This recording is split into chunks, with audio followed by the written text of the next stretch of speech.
Mahal kong anak, huwag kang matakot sa mga pagsubok na dumarating sa iyong buhay.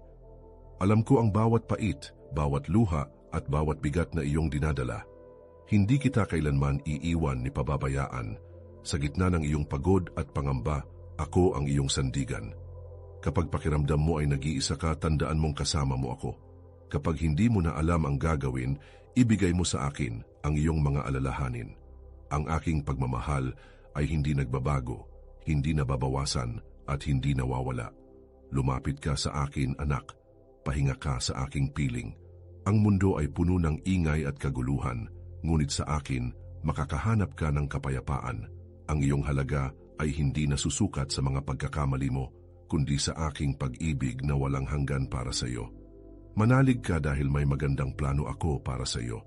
Magtiwala ka dahil hawak ko ang iyong kinabukasan. At higit sa lahat, huwag mong kalimutan, mahal na mahal kita.